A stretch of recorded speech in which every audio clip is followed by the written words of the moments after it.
we are back with another book recommendation video.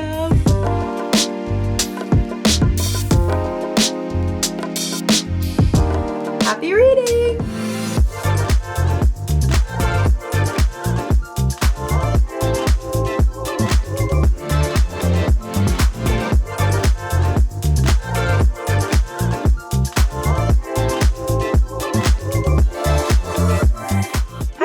It's Nicole and welcome back to my channel. The time has come, you guys. We are back with another book recommendation video. Woo! To give you guys a little context, if you've been watching my channel for a little bit, you may know when I was going into my sophomore year of high school, I had this huge reading phase where I was reading books like left and right, like every single day. And I made a few book recommendation videos on my channel, but then I fell into a huge reading slump and I basically just stopped reading as a hobby. But now I am going into my sophomore year of college, which is insane to say, but I'm so happy that I am back in my reading phase. If you guys have been keeping up with the summer vlogs, you guys know one of my goals for this year was to get back into reading, and I totally have. And today I am doing a summer book recommendations video and sharing with you guys some of the books that I've been loving so far this season. Ever since I got home for summer, which was like a month and a half ago, I've read like over 10 books so far, and I've definitely have some 5 stars and great reads that I want to share with you guys. So that is what today's video is going to be about. I literally made a note on my phone of all the things that I want to cover just because there's so many good things, and I hope I don't forget anything. Yeah, we'll see. Oh, and little disclaimer, I just want to add that most of these books are contemporary romance novels, so if that's not your genre, then these books may not be for you, but if it is, I got you. But with all that being said, I am so excited to chat books with all of you today. We have a lot to go through. Let's get into these summer book recs. Starting off strong, the first book is Malibu Rising by Taylor Jenkins Reid. This is actually not romance. This is a historical fiction novel. It tells the story of the famous Riva family, and the oldest daughter, Nina, is having her annual end of the summer party. And it's really cool because there's a dual timeline. So not only is it told over the course of the 12-hour period leading up to the party, the actual party, and then what happens after, but it also switches to telling the history of the family. It's an unforgettable night, secrets come out, and this is what the book says. They will have to choose what they will keep from the people who made them and what they will leave behind. I love this book. I gave it 5 stars, not only because it's written so well, but also it's the book that got me out of my reading slump. When I got home from the summer, this is the first book I picked off the shelves, and I'm so glad that I did because I ended up enjoying it so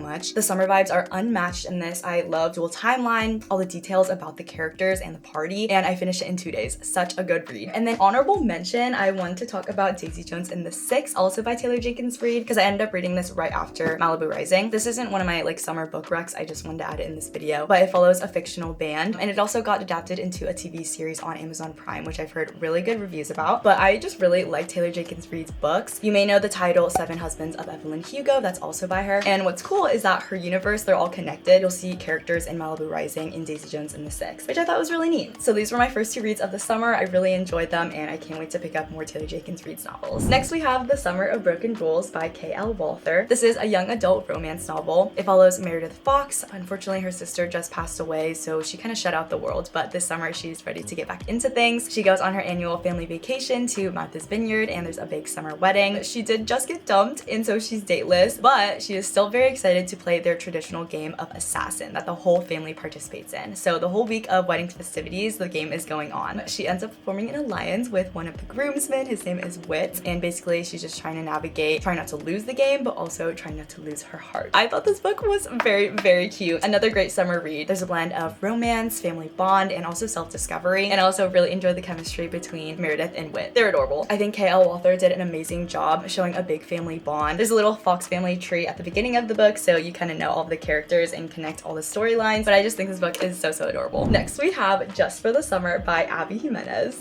I love this book, you guys. This follows Emma and Justin, and they think that they both have this curse where when they date someone and then they break up, that person finds their person and gets married, so they find their soulmate. So when Emma and Justin meet each other and they realize that both of them have gone through this situation multiple times, they have this idea where they're like, why don't we just date each other, then break up, and then break the curse? 4 dates, a kiss, and a breakup. That's all it will take to find their soulmate. What a clever plot. Like, I just love it. There's also some real life issues too. Emma has a toxic mother. Justin has to assume guardianship over his 3 siblings, and then also they're trying to navigate catching real feelings for each other. 5 stars, 5 stars, 5 stars, 5 stars. I loved this book so much. It's such a fun and easy read, and I just loved the characters so much. With that being said, I have more honorable mentions. I would also like to add Yours Truly and Part of Your World, also by Abby Jimenez, because these are actually a series. They are standalone books, which means you can read Just for the Summer by itself and not the other two books, but this is actually the third and last book of it. And I saw this one girl on TikTok explain it in this way, and it makes so much sense. If you're gonna read just for the summer, you're gonna want to read more Abby Jimenez books, so you might as well just start the series and read it in order. Unfortunately, I read Just for the Summer first, and I really wish I read these two first. This is the order that it comes in. It goes Part of Your World, Yours Truly, and then Just for the Summer. And again, you can read them as standalones, but there are character appearances throughout all three, and it's such a good series. Part of Your World follows Alexis and Daniel. Yours Truly follows Brianna and Jacob. And then once again, Just for the Summer follows Emma and Justin, but they're all interconnected somehow, and just saying, read these in order. But Abby Jimenez might be one of my new favorite authors. I love her writing style, and let me just say, she knows how to write male characters. All of the main male characters in these books,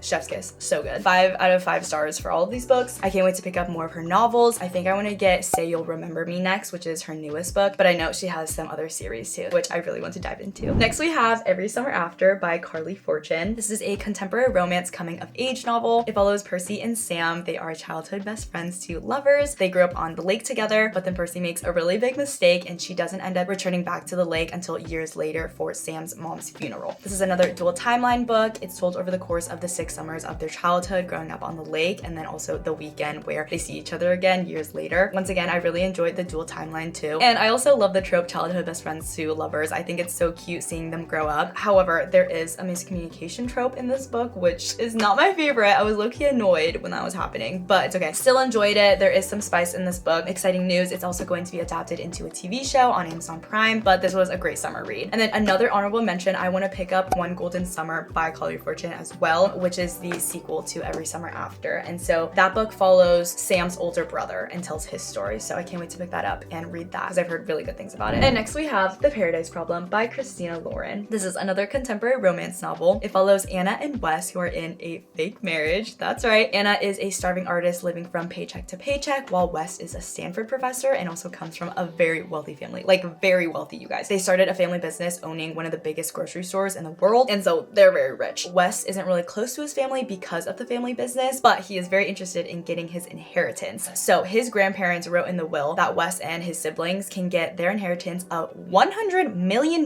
each. Yeah, $100 million, you guys, only if they are in a marriage for 5 years. So basically, Wes's sister is getting married. There's a destination wedding. They can afford a private island in Indonesia, and Wes is bringing Anna as his fake wife. Bunch of stuff goes down, gets crazy. It's a whole thing, and it's great. I think Christina Lauren does a great job touching on social class and family issues. There's also some spice in this book, and the setting in this book is perfect to read in the summer season. I love Christina Lauren books. They're actually, I don't know if you guys know this, they're 2 authors. Like, it's a combined pen name of Christina Hobbs and then Lauren Billings. At first I didn't know that. I really enjoy their books. I have a bunch on my shelf already, and again, I really enjoyed this one. Next we have It Happened One Summer by Tessa Bailey, another contemporary romance novel. This follows Piper and Brendan. Piper is a huge socialite. Her whole life is going to parties, fashion, posting online. Oh, hold for playing. When one party goes terribly wrong, her stepfather sends her to this one small town, Westport, Washington, to learn some responsibility and run her late father's dive bar. Once again, it's a very small town, so she keeps running into this one fisherman, and his name is Brendan. And basically, she's just trying to navigate reconnecting with her past and also deciding what she wants to do with her future. This is another very fun read. It is indeed very spicy. Tessa Bailey knows how to write some spice. There's another plane. Oh, and this book is also written in third person. I think most of Tessa Bailey books are third person, which caught me a little off guard because all the other books in this video are first person, so that's what I'm normally used to. So I wasn't sure at first if I was going to like it or not, but I actually really enjoyed it still. I think Tessa Bailey does a great job writing in third person, and it still feels like you're there and understanding what the characters are going through. And with that being said, we have another honorable mention book. This is Hook, Line, and Sinker by Tessa Bailey, which is the sequel to It Happened One Summer. This book follows Hannah and Fox. Hannah is Piper's sister, and Fox is Brendan's best friend, who are also mentioned in this book. So I just picked this up from Barnes & Noble the other week. Can't wait to get into it. I heard really good things about it. Also too, I'm surprised that I haven't mentioned this already, but all of the covers of all these books are so freaking cute, especially these. I love them. But I will keep you guys updated when I read this one. And next we have Till Summer Do Us Part by Megan Quinn. This is probably my favorite book out of this whole video, you guys. It's another contemporary romance novel, of course. It follows Scotty and Wilder. Scotty just went through a divorce, so she's trying to start a new chapter in her life. She moves to New York, starts a new job, but she finds out quickly that at her job, everyone is happily married. So this one time when they're all in a meeting with their boss is asking them like their upcoming plans for the week, and everyone is talking about what they're doing with their partners. So Scotty, being a new employee and just wanting to fit in, she also says that she has plans with her partner, but then one of her coworkers is like, you're not wearing a wedding ring. Like, are you actually married? And then she says, well, we're going through some problems right now, so that's why. And then her boss pulls her aside and goes, funny thing, my husband is a marriage counselor, and so he can help you guys. I'll set up an appointment for you. And Scotty is not getting out of this lie. Like, she's honestly digging herself a deep hole that she is not climbing out of. So she ends up needing a fake husband, and lo and behold, this is where Wilder comes in. Wilder is Scotty's best friend's younger brother, only 2 years younger, but he ends up saying yes for the part. He's a millionaire and also interested in improv, so he's very excited to play the part. He ends up going to this marriage therapy session with Scotty and her boss's husband, and they fake that they're having problems, and then his marriage counselor ends up telling them that he is holding an 8-day marriage camp for couples to fix their marriage or help them fix things and reconnect. So Scotty ends up going on an 8-day marriage camp with her fake husband Wilder, and all of her coworkers end up being there as well. Sorry, I know that was a lot. I was trying to explain it in the best way possible, but just know it is such a clever plot, and I had so much fun reading this book. Another 5 stars on the charts. Like I said, it might be my favorite read of the summer so far. There were so many times I found myself literally laughing out loud, like chuckling and giggling to myself because of the banter between the two. Wilder in general, I think he might be my new book boyfriend, you guys. Wilder, love him. I love the fake dating and the one bed trope. This book is also very, very spicy. Megan Quinn, yeah, she knows how to do that. Oh, and another thing is too, like a few throughout, I think this is in her other novels as well, but she adds pictures so that her readers can kind of see what she's envisioning of the characters, which was really neat because then I can really understand like what they're looking like, what they're doing, stuff like that. I love this book. I cannot wait to read more Megan Quinn books, and this is definitely at the top of my summer book recs. All right, as we are slowly nearing the end of this video, these next 2 books I want to mention together: Happy Place by Emily Henry and Problematic Summer Romance by Adley Hazelwood. They are both contemporary romance novels. Happy Place follows Harriet and Wen, who have been the perfect couple since they met in college, but they end up breaking up but not telling anyone. So when their friends plan a whole trip, they end up going but having to act as if they are still together. There's a fake dating trope, close proximity trope. The setting is a really cute cottage in Maine, and the Problematic Summer Romance follows Maya and Connor, who have a 15-year age gap. Yeah, that's right, 1-5,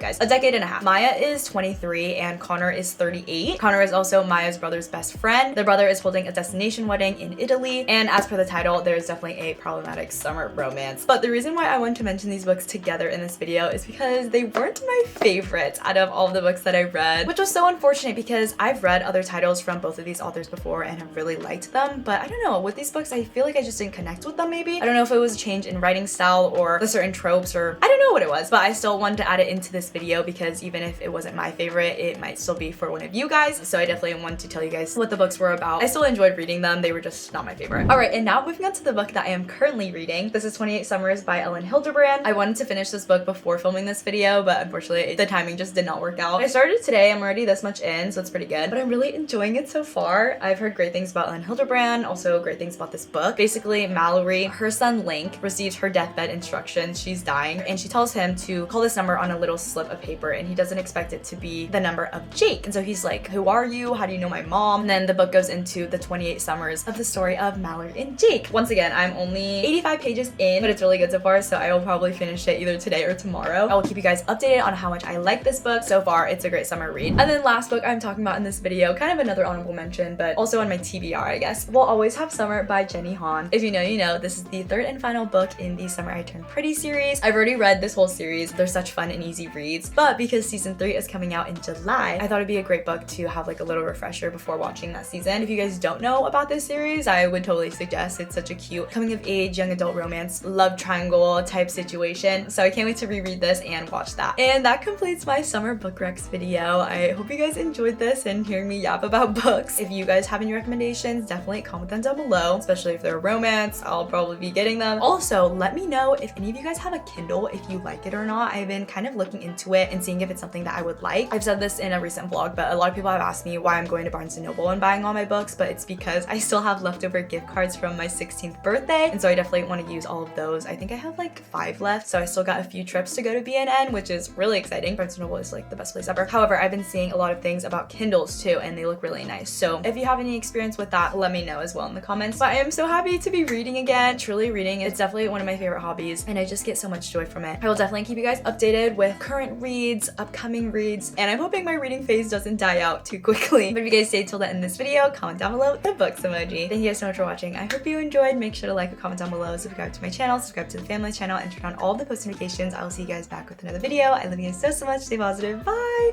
Mwah. Happy reading.